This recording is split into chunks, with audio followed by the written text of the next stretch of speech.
right. Good morning. It's good to see all of you.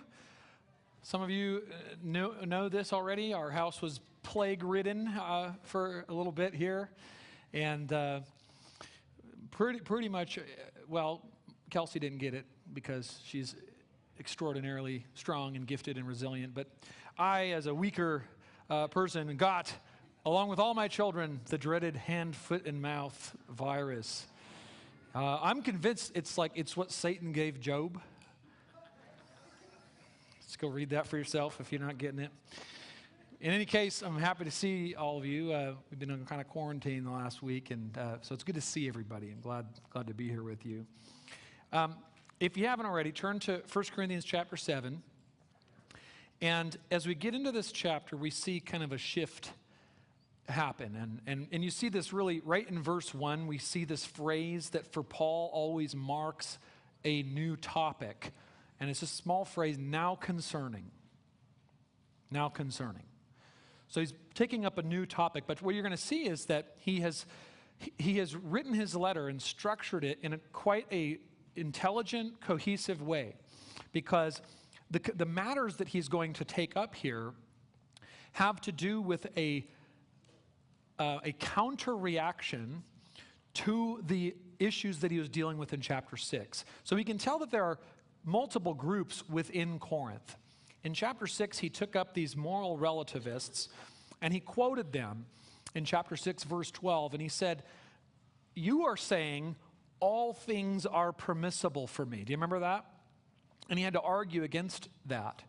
And now he's going to quote them again, something that they wrote to him.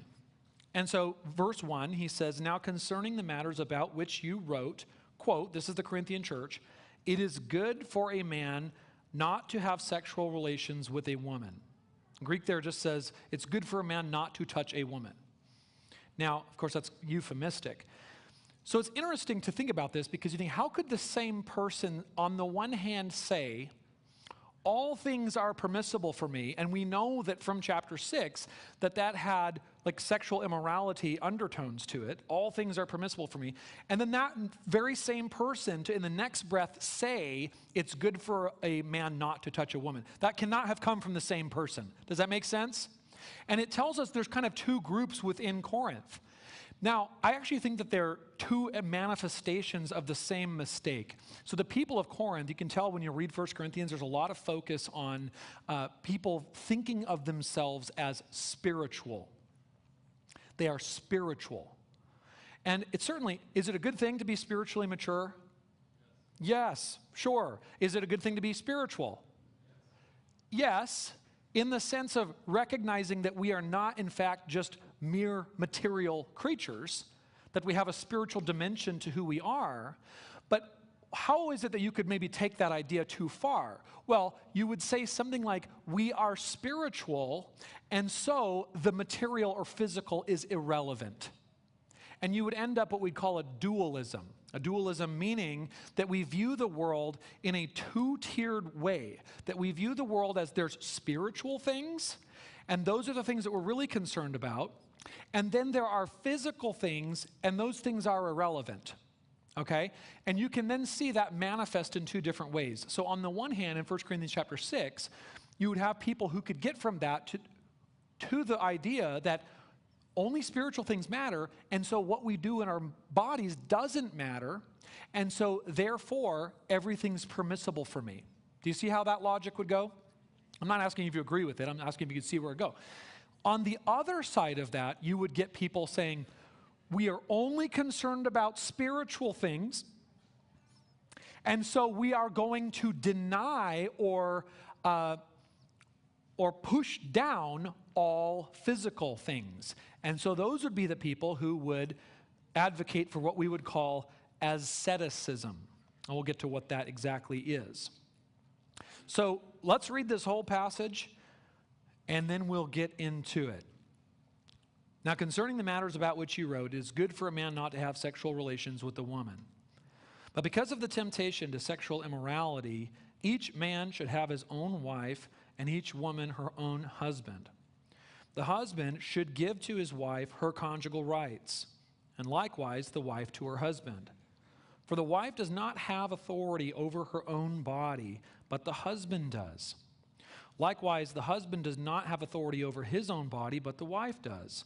Do not deprive one another, except perhaps by agreement for a limited time, that you may devote yourselves to prayer, but then come together again, so that Satan may not tempt you because of your lack of self-control. Now, as a concession, not a command, I say this. I wish that all were as I myself am, but each has his own gift from God, one of one kind and one of another. To the unmarried and the widows I say that it is good for them to remain single as I am, but if they cannot exercise self-control, they should marry. For it is better to marry than, and the words with passion are not there in Greek, it just says than to burn. Okay?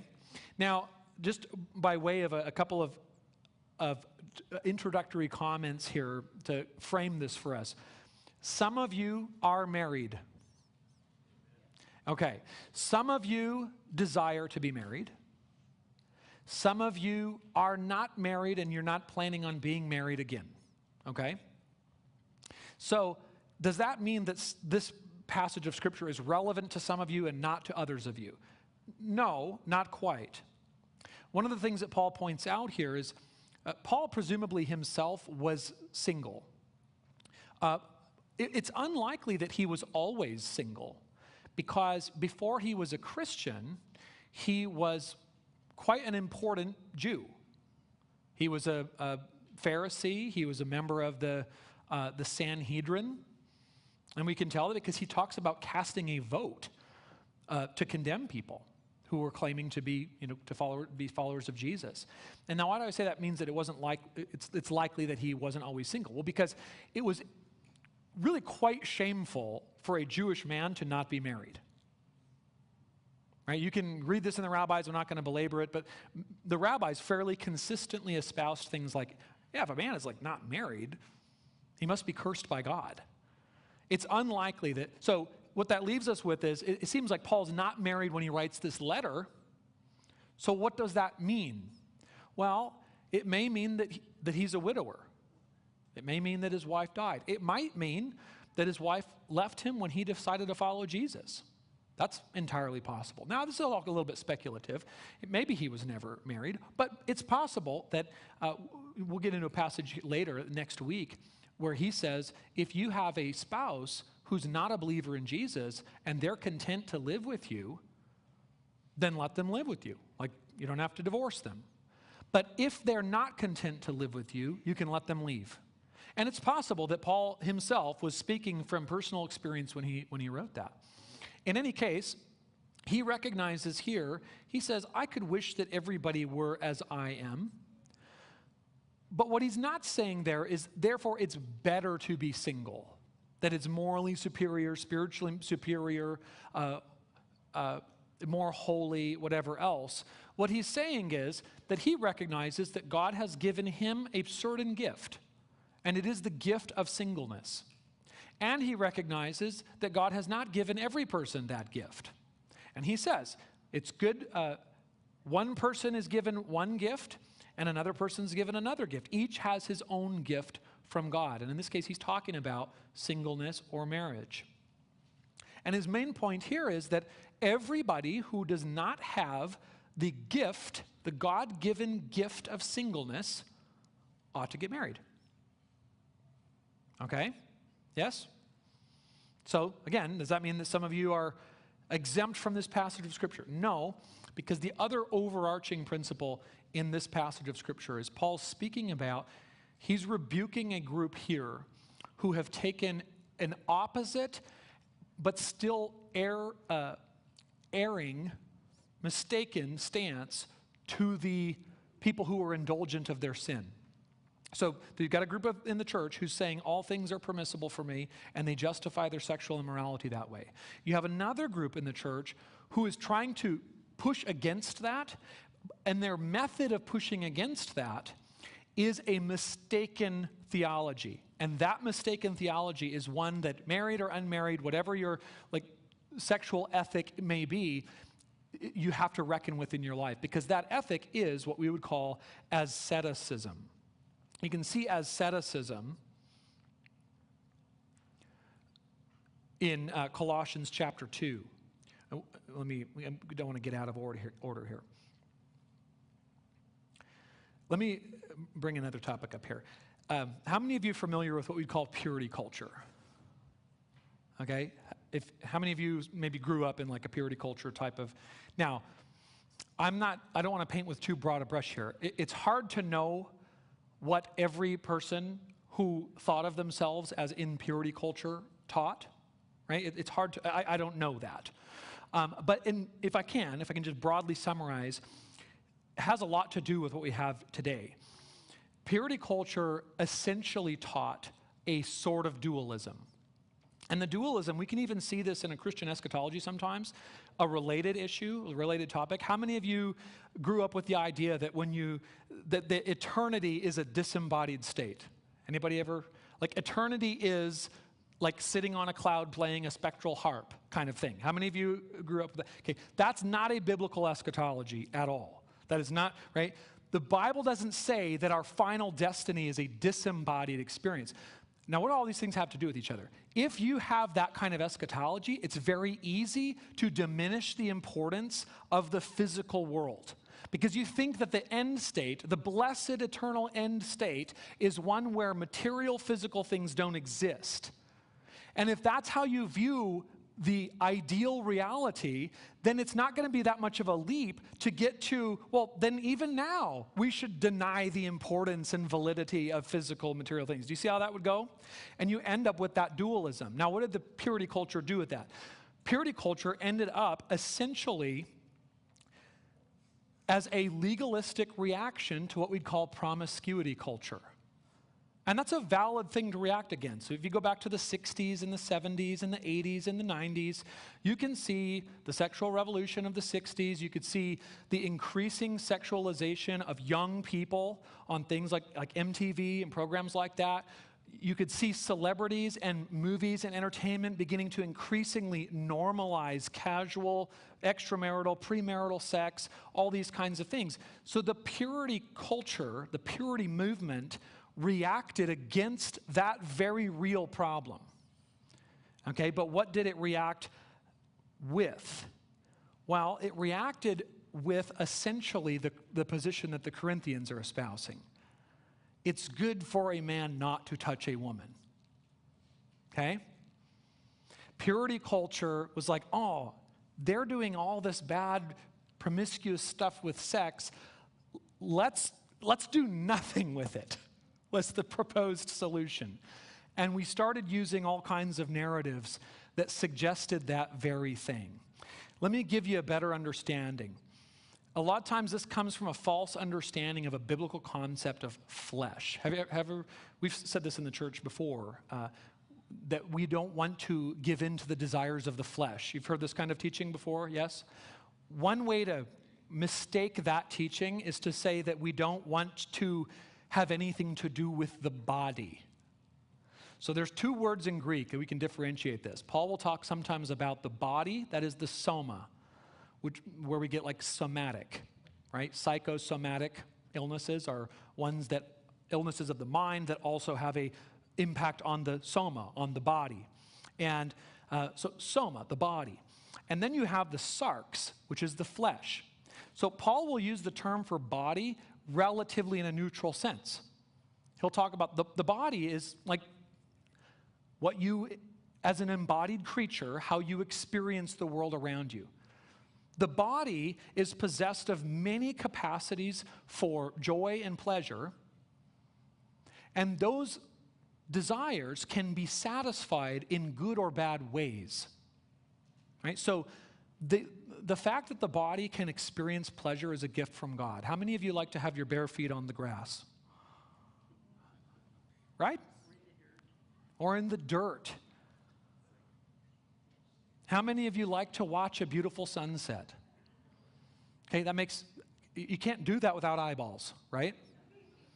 How many of you like, my daughter brought me a rose, we've got a rose bush growing up in our yard. She brought me a rose, she said, Daddy, smell this. How many of you like the smell of flowers? The sound of music, the taste of good food. Entering the summer here. How many of you like good barbecue? Anybody?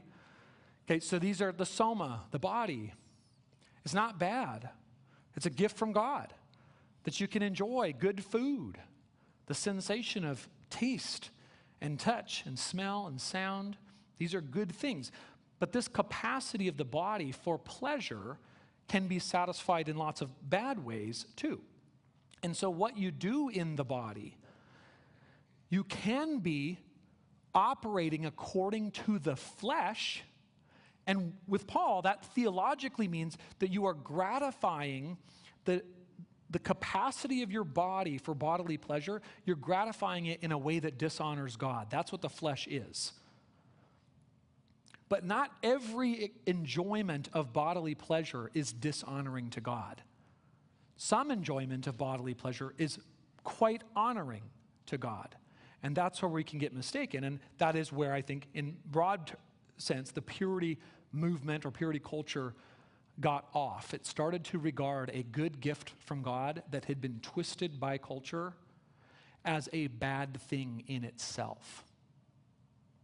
And so the trick today is we want to flee the flesh, but we have to figure out the right way to do that. And this is why this means something for you, whether you have plans on being married or not, because the issue is much bigger than simply just marriage. The issue is, how is it exactly that you ought to combat the flesh? Now, let me give you this term, asceticism. I'll put that up on the screen. What I mean by that is, it is the denial of all bodily pleasure. Okay? Now, many people, and I think in broad terms, this is a purity movement, the answer to immorality was asceticism. Okay? So it's the idea of, let's say, sexual education. Christian theology would say sex outside of marriage is harmful, yes? Okay, so now what's the answer to the sexual immorality? Well, if the only answer the church has is, so don't do it, that's not actually a vision of God's good intentions for sexual intimacy. It's just asceticism. It's not gratify the body how God has designed you to. It's asceticism. It's don't do it. It's deny the bodily pleasure altogether. And when the church doesn't have any better answer for that, number one, we do a lot more damage than we think we are, and we have no answer for an erring culture. And that becomes for us the issue.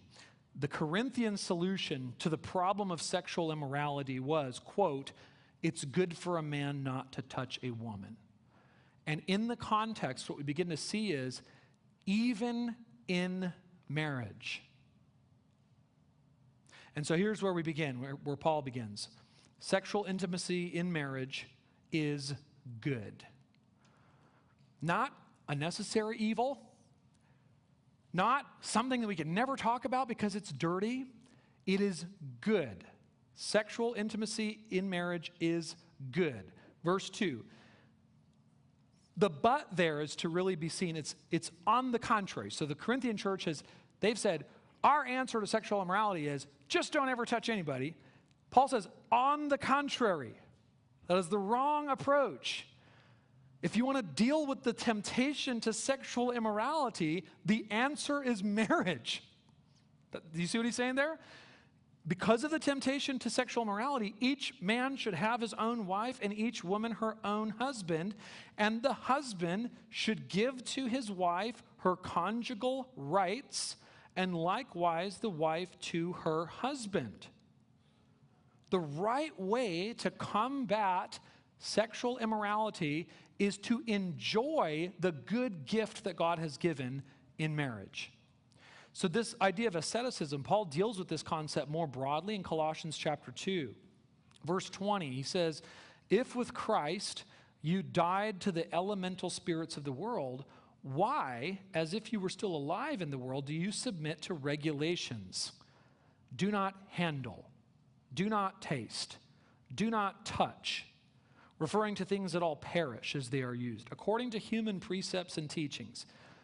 And then note what he says. This is his verdict on this ascetic plan, strategy. These have indeed an appearance of wisdom.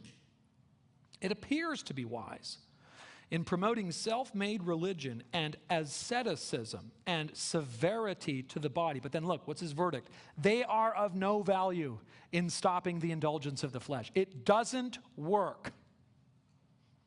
It doesn't work. And we can just say, gosh, 50 years of just don't do it have not worked. Okay? They have not worked. The real problem, Paul says here, is the indulgence of the flesh. The wrong solution is severity to the body. What we're doing there is we're saying, not only is the indulgence of the flesh bad, the body is bad. And the real solution is instead, no, enjoy God's good gift. And again, not everybody has his gift.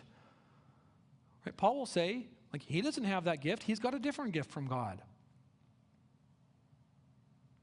But to those not given the gift of celibacy, they should enjoy God's good gift within the context of marriage. Now, again, sexual immorality is not the only sin of the flesh that you will be tempted toward in your life. And the broad principle here is if you look at sin in your life and you think that the right way to combat sin in your life is to deny even the good gifts of God, you are not likely to actually stop the indulgence of your flesh. And the reason that I think that is that Jesus himself talks about sin lives in a deeper place than just the outward members of your body. And so when you decide that you're not going, in fact, this is the problem when we have an overly literal interpretation of Jesus' words. If your right hand causes you to sin, cut it off. And we think, okay, he's not actually saying to cut your hand off. He's not saying to gouge your eye out. The problem is that if you gouge both your eyes out and you're still just as capable of lust as you were 5 seconds ago. Okay, so that's the issue. So his point there, this is why we have to have just a little bit deeper thinking about how we read our Bible sometimes. We have to understand, he's not talking about there the removal of a physical appendage. He's talking about you have to take radical draconian measures to walk in righteousness and to flee the indulgence of the flesh. But the way to do that is not to start cutting off your members. The way to do that is to look to Christ. The way to do that is to look to submit to Jesus in the enjoyment of the good gifts that he has given in the context in which he's given them. And if we don't do that, then we're likely to make it worse. That's exactly, I think, what happened with the purity culture movement. While it may not have intended to, the purity movement left many people with the idea that sex is dirty. And I can tell that because of how difficult it is to talk about it. Okay? Like anybody that's like, oh, no, we didn't say the sex is dirty. It's like, okay, well, I mean, maybe not like in so many words. But if we don't have a problem of any kind here, then like, why is it that it just seems at all times to be a totally like off the table topic? We can't teach on it. We can't talk about it. We still regard it, I think, in some ways as one of those fleshly things that good Christians shouldn't talk about. There are now like Christian podcasts talking about like Christian sexuality. And one of the things that they get from people, the shade that gets thrown at them is like, oh, you should not talk about this publicly. It's like, oh my gosh. Then you think that it's a dirty thing that we just can't talk about, not even in God-honoring ways, not even in, careful, honorable ways, but like at all. We can't talk about it at all. And I think how it did this is it used, how many of you ever heard narratives like this, okay? If you have sex before you get married, then you were like chewed gum. Anyone ever heard that? Okay? You're like chewed gum, or you're like a broken rose, you know? Did anyone ever see that? Like this went around in like the late 90s, the early 2000s. Yeah? Okay, I see some of you nodding. There was a pastor that he got up and his big spiel was like, gosh, if you have like sex before you get married, and he had a rose. He had like his big, kind of illustration was he passed the rose around and he encouraged people like, yeah, touch the petals and smell it. And, and so it went all the way around the room for his whole talk, and it comes back to him and he holds it up. And by the time it gets all the way through the room, it's all battered and busted up and gross looking, and he holds it up. And his big point is like, now who would want this rose? Okay. Now those kind of illustrations went around everywhere.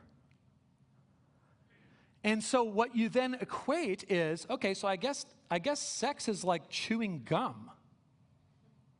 In other words, I guess what that means is like when I get married even, like I'm just chewing up my partner and making them like dirty, Or they would use examples like a dirty toothbrush. Who wants to brush their teeth with a dirty toothbrush? And this is just broadly a problem when we try to make up our own kind of analogies to explain really profound topics. We almost always end up with stupid ideas. It's like the problem when people try to use an analogy to explain the Trinity.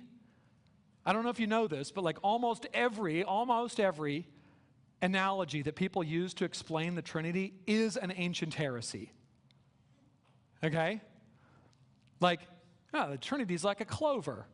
And like each part of the clover, it's like, no, that's an ancient heresy. Because what that would mean is that like Jesus is like part of God, but he's not fully himself God. That's not Christian theology. It's heresy. Right? And you could go with, it's like water. Water can exist in as an ice cube, or it can be vapor, or it can be water. And so it's like Father, Son, Holy Spirit. It's like, no, it's modalism. It's an ancient heresy. When we try to invent and this happened with the Purity movement, we invented all these, supposedly profound illustrations to show people, what premarital sex is like. And they all kind of ended up equating for many people to just mean, like, I guess if you have sex, you're dirty. Because it was never clear to people, I don't think, that like, so how is it that the very same act, like before married, it makes this person like a dirty toothbrush or a broken rose or chewed bubble gum? And then, but like the minute that we get married, all of a sudden, like, it doesn't do that thing anymore. It's like the same act. And they didn't understand that. And we found that they got married, people who grew up in a purity culture, they get married, and they have no way to flip the switch on that narrative. And so at best, what it turned into was that we had all these couples and people that got married, and they found that like sexual intimacy was, maybe they thought it was dirty and they didn't want to do it, and they had real anxiety about it, or at best, it was just something that they were not particularly excited about. It was like something like a necessary, like, we have to do it if we want kids. And it was never talked about in the church that like, it is for kids and also more. Like there's more to it than that. The purity culture movement also presented a very one-sided view of God's plan for sexual intimacy in marriage. And it did this again through the way that the teaching came. Predominantly for young women, it tended to frame sexual purity as a gift for that young woman's future husband, right? So again, you don't want to present a defiled gift to your husband, do you?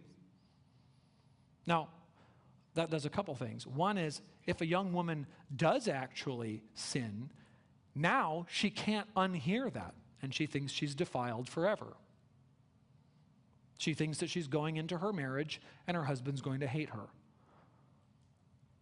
But it also, more importantly, it made her an object to be used only by one person rather than by many. For young men who grew up in the purity movement, It framed their sexual desire as something to be squashed. The way that it would be taught about would be like, so for young men, the sexual desire that starts to grow in you as you go through puberty is like a monster that's wanting to always get out. And you have to put some kind of cage around that. And you got to wage war against it. And you you have to flee from sin. It's just like the very fact that you experience the desire for sexual intimacy, that needs to be attacked and squashed and caged until you get married, and then you can set that monster loose on your wife.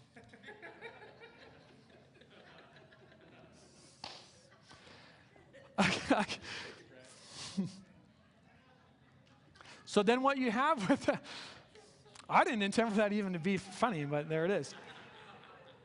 But then when you have those two things, here's what you end up with. Again, a picture of sexual intimacy where it's something that men, want, need, enjoy.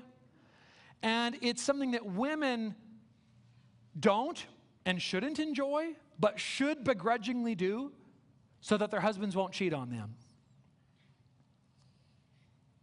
And so what that has done is it's made it to this day. I think there are many couples who, whether they are even aware consciously, like whether they would say, yeah, I grew up in a purity culture thing. I actually think this is fairly widespread.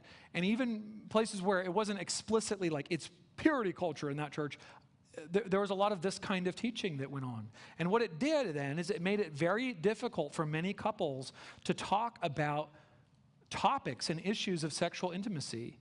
And it has created serious issues in marriage, in sexuality for both men and women. For many marriages, it taught men and women to view sex as only a one-sided pleasure. And so they've gone into their marriages thinking that sexual intimacy is about only two things: making babies and the satisfaction of the male desire specifically. And so many women find no satisfaction or pleasure in sexual intimacy, and they think that that's how it's supposed to be. So they don't aspire to more than that. And so then on a practical basis, what it ends up doing is they avoid their husband's sexual desires as much as possible. They try to engage in intimacy the least amount necessary to kind of keep their marriage intact.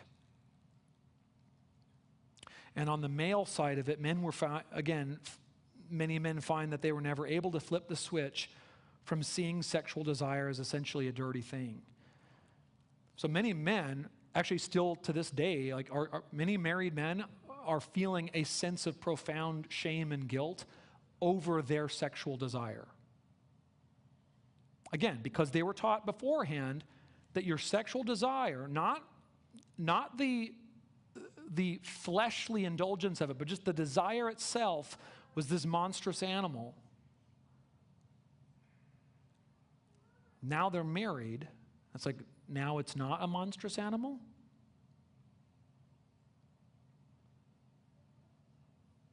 Now they think they've got a natural desire that many in our culture call toxic, monstrous, dirty. And many times the church has not had the wisdom to counter this, and even at times have perpetuated it. And so they spend their marriages thinking that sex is something that they want but shouldn't want. And so even in their marriages, they try to repress their desire as much as possible. Okay, all this to say, as Paul says in Colossians 2, asceticism is of no use in preventing the indulgence of the flesh. And indeed, it makes it worse. I actually think that the purity culture movement massively perpetuated and exacerbated the pornography problem, because it created a barrier for trust and real intimacy in marriage. And without that trust and real intimacy, it became apparent to many people that you cannot, in fact, just make this desire disappear. You can't do it. And so, the desire for these things, and in fact, I'd say that there's two sides of this.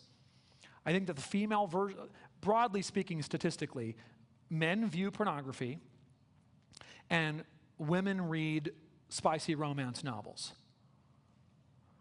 Both of those, I think, are a manifestation of the same thing. And the thing is, the desire for real intimacy within marriage, but the inability to talk about it, to pursue it, to cultivate it. And so, women end up fantasizing about what it would like to have a husband who really loves them and desires them in the way that they don't feel like they're allowed to say out loud. And men fantasize about a woman who really loves them and desires them in a way that they desire but can't verbalize and talk about.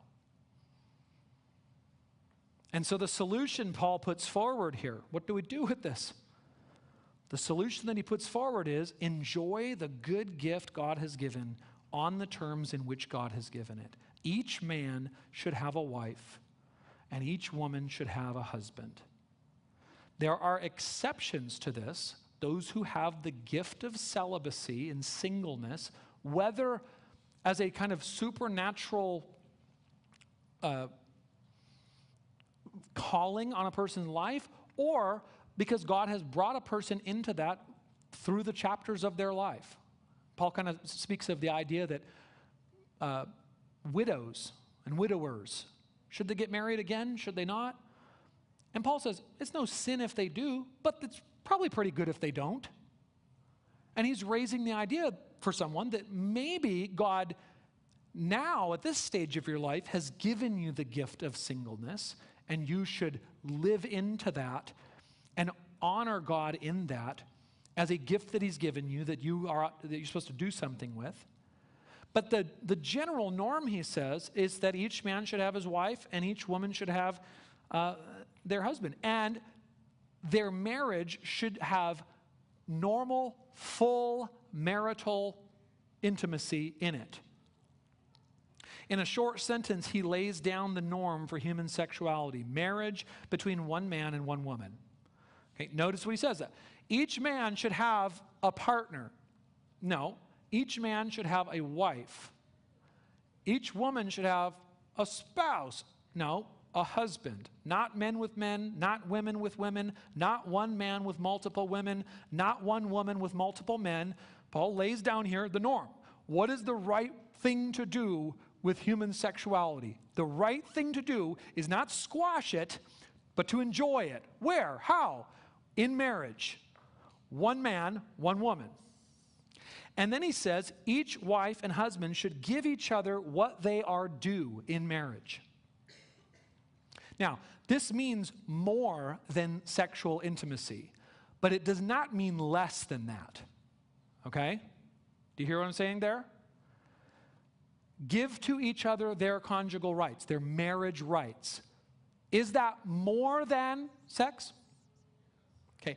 Does it include sexual intimacy? Yes, it's not less than that. It's that and more. You can go to one of the ancient church theologians, a man named John Chrysostom, in the 5th century. He wrote a commentary, a series of sermons on Paul's letters to the Corinthians. And he says this, it's a very sweet statement. He says, now if neither husband nor wife have power even over their own body, much less have they over their property. Hear ye, all that have husbands and all that have wives, if you must not count your body your own, much less your money. This is why when I do premarital counseling, I tell people on a financial level, how should you handle your finances as a married couple? Some people in our culture today still think, even sometimes Christians, that like, well, no, he's got his money and she's got her money, like two separate bank accounts. I'm like, no, that's not biblical. It's not. The biblical view is one bucket. I describe it in buckets. There's like the two bucket system where you, like his money and her money, horrible, horrible. The Bible doesn't say that they become two, one flesh, but two of everything else. No, one flesh means one life together, one everything. One bank account. Now, does it mean you can't have more than one bank account? No, you can have more than one bank account. We have savings, we have checking, all this kind of stuff. But the idea is every single dollar that we have, we have. I don't have dollars. Kelsey doesn't have dollars. And that's what Chrysostom's saying here. If you don't even have unmitigated authority over your own body, much less your money, but it's more than that. Give to each other your conjugal rights. Certainly that means your money. That means your emotional support and your help. That means your time. That means your energy. But it's not less than physical intimacy.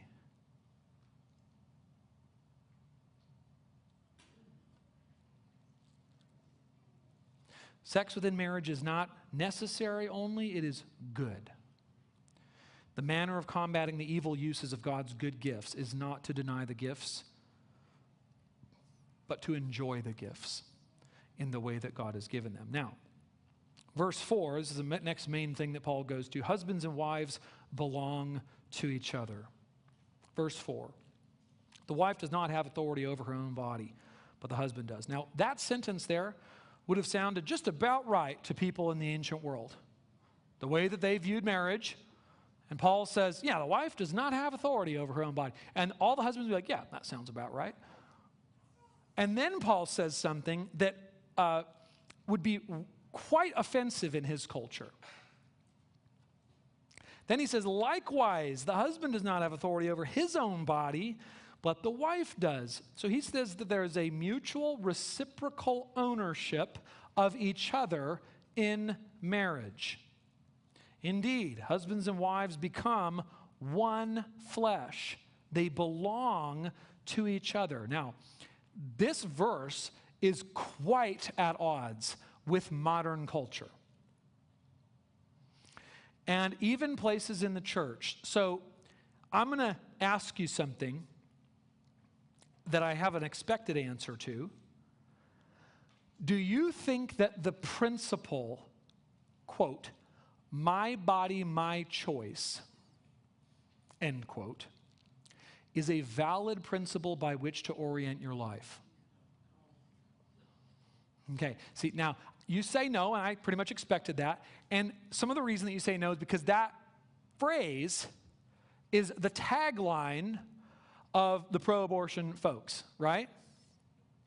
I suspect that we actually are perfectly fine with that phrase applied in certain other areas of our life. Specifically, for example, within even Christian marriages. I can say this because how many jokes have you ever seen about the idea of one, stereotypically it's men, but it can be either, one partner who has a higher drive for physical intimacy within marriage and the other person has a lower drive. And then you see jokes like this where it's like, oh yeah, he got lucky. Okay, what does that mean? It means that the thing that he wants to have happen is not the norm, it's the exception. And why is it the exception? Because our culture says that even within marriage, neither partner should ever engage in sexual intimacy unless they are already feeling like it. And Paul says, no, you don't belong to yourselves only, you belong to one another, and so you are to give to each other what you are owed in your marriage. Like, this is kind of a news flash. I don't think this is controversial, but people don't get married to be celibate. Right? And this is like news to some people. I warn people, like, don't ever go into the comments section online. But man, if you go into the comments section on certain things, like you go on social media and you'll see like a little reel of, somebody talking about this kind of joke. This kind of like, oh, like I have a headache or I'm tired or whatever the kinds of, kind of meme things are. And you'll go into the comments and you'll see dozens on dozens and hundreds of people talking about this idea that like a wife's body, it's stereotypically this way. It's like, oh no, that's hers. They should not just have intimacy like any time that anyone wants. Like, no, she should say no unless she's already feeling. And this kind of mindset, it is not biblical. Now, does that mean Paul is justifying or allowing for spousal abuse? No. Here in 1 Corinthians 7, Paul's answering a specific question. And the question is, even in marriage, should we just abandon sexuality as a hopelessly evil thing? And his answer is no. In fact, sexual intimacy in your marriage, normatively, should be a regular thing. So he's answering that specific question. If you want a fuller explanation from Paul as to what he thinks marriage is, you go to Ephesians 5. In Ephesians 5, he says that the requirement of husbands and wives is to love and respect one another as Christ and the church. So if you take all of Paul's teaching on marriage together, you'll find, is he justifying spousal abuse? No, he's not at all. He's arguing against an anti-physical, ascetic worldview. His teaching in Ephesians 5 completely disallows any kind of demeaning, dishonoring abuse. Right? Specifically, he says to husbands to show the same kind of loving care for their wives as they do for their own bodies. Marriage is, in fact, to be the place where we most highly apply Jesus' teaching of whatever you want to be done to you, that is what you do. Okay? You treat the other person, you treat your spouse as your own body. And so what is he saying here in 1 Corinthians 7? He's saying that neither spouse may unilaterally decide to adopt a marital relationship that functions more like roommates than lovers. More specifically, he's saying that neither husbands nor wives can make sexual intimacy in marriage all about their own wants and preferences. He's saying, no. You belong to one another. And notice here that he's speaking in this passage of marital rights. It is not weird for husbands and wives to desire sexual intimacy with one another. That's not bad. That's a good thing.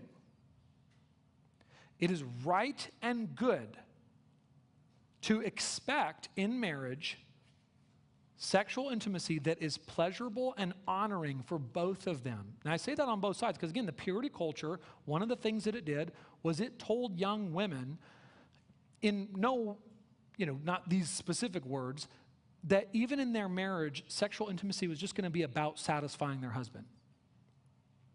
And I'm saying, no. What Paul is saying is the wife, too, has conjugal rights. Women, too, can expect to cultivate a sexual intimacy within their marriage that is good for them. Men and women should expect that, and men and women, husbands and wives, should work toward that. So let me give you a practical summary here. There are 3 options in Christian marriage. This is broader than sexual intimacy, but it includes this. A marriage can have 2 takers. Okay, a taker would be a person who says, "It's my body, I will engage in intimacy when I feel like it and how it feels good for me," and that's it. Okay, so the sexual intimacy that we'll have in this marriage is going to be geared toward my pleasure and my joy. So a marriage can have 2 takers. Now, I would say that's not going to be a very joyful marriage. Okay? A marriage on the other side, which I think would be very good, is a marriage can have 2 givers. And again, this would apply more than just to sexuality, but 2 givers. A person who, as regards marital intimacy, 2 people who say, my body also belongs to you. And so I will engage in intimacy for your benefit and pleasure. That's what a giver would be, okay? So a marriage can have 2 takers who make everything about themselves. They can have 2 givers who make it about the other person and giving to that other person. Or a marriage can have 1 giver and 1 taker. And this will result in a decline in the drive for intimacy in the person who is a giver. And it will likely result in the end the same dynamic as 2 takers. Now again, please hear what I'm saying here.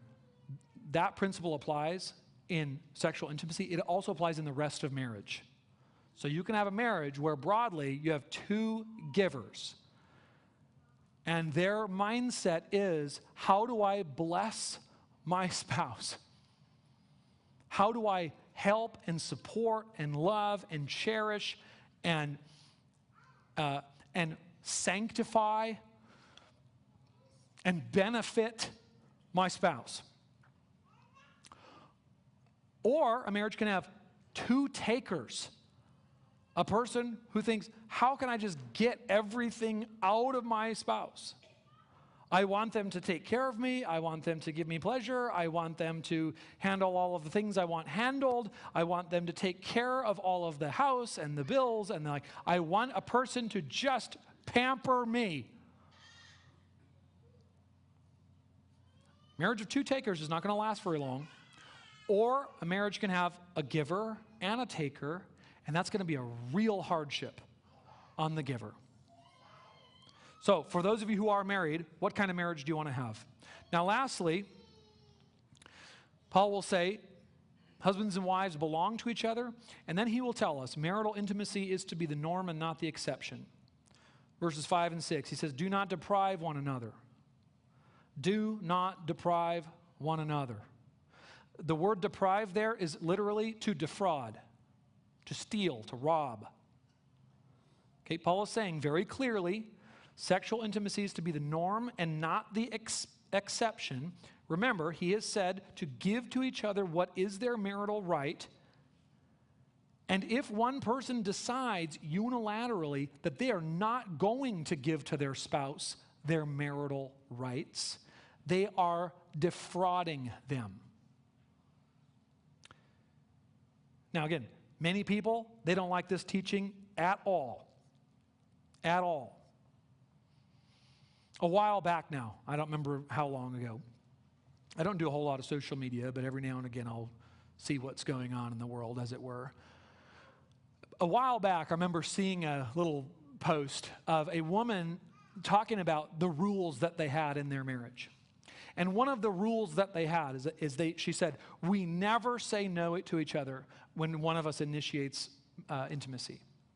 And holy smokes, people in the comments jumped down her throat. People said she was perpetuating the patriarchy, and she was justifying toxic masculinity and all this kind of nonsense stuff. People don't like this teaching today. And again, some of the people who make those kind of comments are Christians. They think that marital intimacy, they view it transactionally, frankly. They view sexual intimacy as like, well, we can do that, but first I want to get this out of you. And they start viewing their marriage transactionally. That's where the language, the joking language of like, he got lucky, she got lucky, comes from. It's like, well, we will have this kind of intimacy if I first get what I want from a person. And any suggestion that that's kind of not what you should do with the marital intimacy that you have is you get the accusation that, oh yeah, you're just justifying, whatever it is, patriarchy, toxic masculinity, on and on you might go. Paul's command, though, he's telling you, do not deprive each other. Do not deprive each other. And he says, at all. And then he gives it one exception, but the exception is a maybe this. Okay, so he said it. Except perhaps by agreement for a limited time that you may devote yourselves to prayer. Now, verse 6, when he says, as a concession, not a command, I say this, this is verse 5. So he's saying this, he's not commanding you. He's not commanding you to have agreement for a limited time to not engage in marital intimacy for the sake of prayer. He's not commanding you to do that. He's giving that as a concession. It's a concession to the ascetics in Corinth. It's like, if you really think that there's any benefit to like not having physical intimacy in marriage, he's saying, by way of concession, I could grant that there's one maybe, perhaps, temporary legitimacy to that. Except perhaps by agreement for a limited time. And this exception is qualified in 4 ways. It's maybe, it's the perhaps. It's by agreement. That is, it's never a unilateral deciding. Number 3, it's for a limited time. So even when there is a decision to abstain from ordinary marital intimacy for a time, it is a limited time, not an indefinite reality. And it is for a purpose, to devote yourselves especially to prayer. Now, Paul's not saying that you can't pray any other time. He's saying that sometimes he could grant, perhaps, abstaining from certain things may allow you to devote yourselves especially to prayer. Something like fasting. Can you pray ordinarily when you are eating? Yes. Like, how many of you ate breakfast this morning? Does that mean that God won't hear your prayers for the rest of the day? No. Like, you can pray when you're eating. But also, sometimes is it a good idea to fast? Yeah, sure. And what is the purpose of fasting? Well, specifically, the purpose of fasting would be that you put your life literally in God's hands, as it were. Right? Because sometimes we think, oh, the purpose of fasting is that then when you get hungry, you're reminded to pray. Yes, that's true. But underneath that, the purpose of fasting is to say, like, if I were to stretch this out for too long, I would die. That's the idea, right? When I forego the sustenance that's needed for me to live, it's an expression of faith. I'm placing my life in God's hands. And now, when I place my life in God's hands in that kind of embodied way, I am then also reminded to pray. As I pray, I'm reminded that my life is in God's hands. And so you could say fasting is good because it can allow you to devote yourselves to prayer in a way that you can't always devote yourselves to prayer. And so Paul's saying, okay, so for that kind of purpose, you want to forego the marital intimacy that you have in order that you may pray for a time more deeply, in a certain sense, sure. But then he says, but that's not permanent, and you are to come together again. And the warning that he gives is so that Satan will not have an occasion to tempt you because of your immorality. So there's a question that many people ask then here. So is Paul saying then, so what's the warning he's giving there?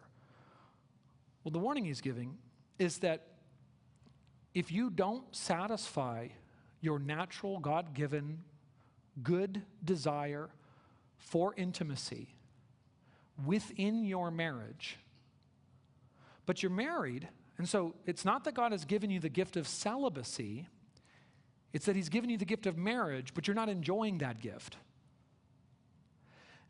then the devil is going to have opportunity to tempt you.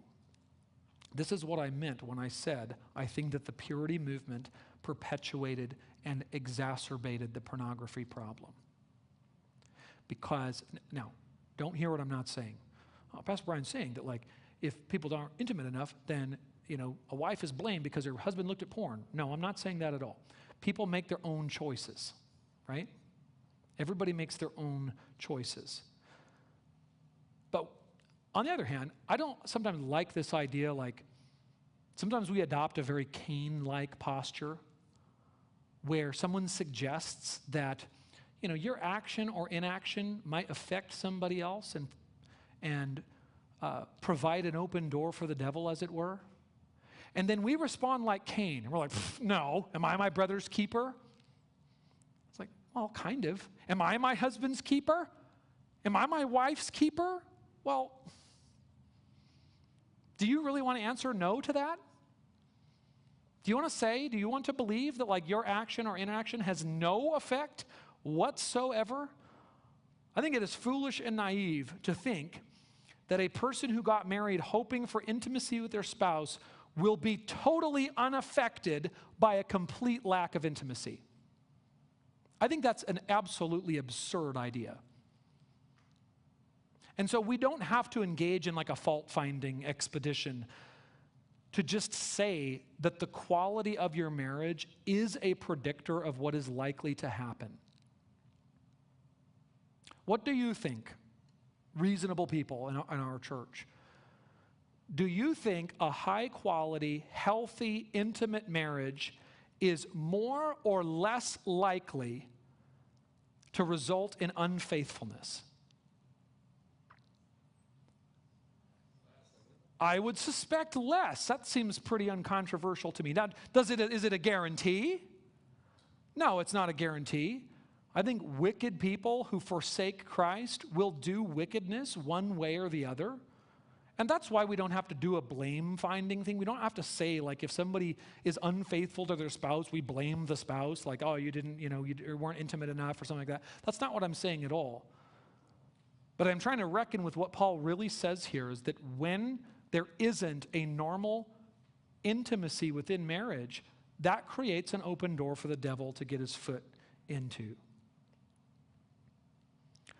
So I don't want us to be thinking of the hypothetical moral quandaries. Instead, I think about, if you are married, the person that you are married to. If you make a unilateral decision to forsake intimacy, is that likely to be encouraging, soul-restoring, and life-giving to your spouse? And if your spouse is living in a marriage that is discouraging, frustrating, resentful, and disconnected, what do you think could happen with that? And so every one of you that's married, you should be thinking, what instead can I do to cultivate health, intimacy, connection, and joy in my marriage?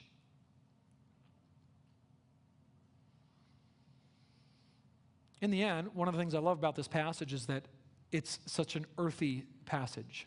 Not earthly in a bad way, it's earthy.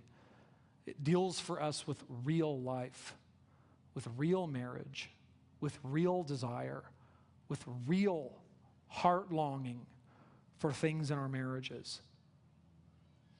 It's the closest that the Bible ever comes for giving an answer. I don't know if anybody has asked this question in your marriage, or even if you're not married. How often should Christian couples have intimacy? There's no specific answer to that question, but this passage comes the closest. And the answer of this passage is probably more. Honestly. Are there valid reasons not to engage in intimacy? Yes.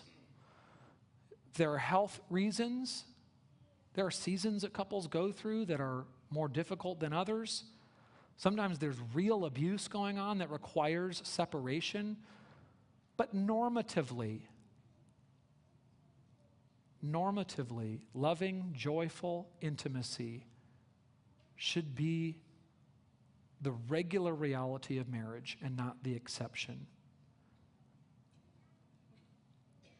Marriage should be a picture of the joy of Christ with his people. It should be a picture of the communion, the connection, the intimacy that we have as Jesus' own body with him. And it is from him that we get the example for us on how to act in our marriages, outside of our marriages. Not as people who say, my body, my pleasure, my choice, my agenda, but who with Jesus say, I lay my body down for you. And we look to the gospel to learn that from him. Let's pray.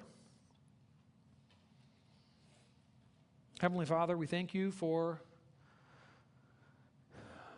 our marriages in our church.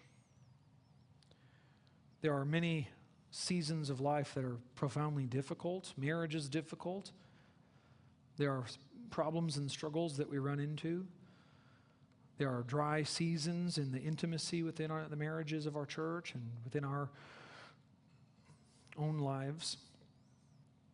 Nonetheless, we thank you for the gift of marriage.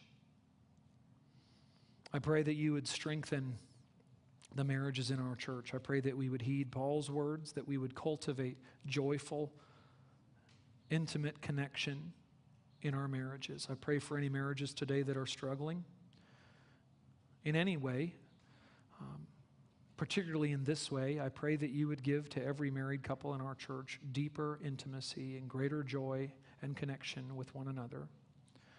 For those in our church who are not married and desire to be, I pray that you would lead them to the right place, that you would give them the gift of a godly spouse.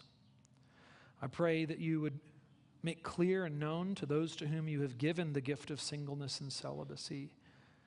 I pray for them that they would find joy and purpose and fulfillment and delight in living the life that you've given to them, in the gifts that you've given to them. I pray for all of us in our church that you would continue to help us pursue righteousness together as a church, holiness, not just in our spirits, but in our bodies. Help us to exhort one another, encourage one another in real, concrete life application. We ask that you would help us to look to Christ, to the gospel. We ask that you would look to him, that we might find healing for our own souls, for our relationships, for our marriages. I pray that you would help us to honor you in our bodies, in everything that we do. We ask this in Jesus' name. Amen. Would you take a few minutes to pray, meditate, ponder on what the Lord has said to you today in his word, and then we'll conclude our time with a song and communion.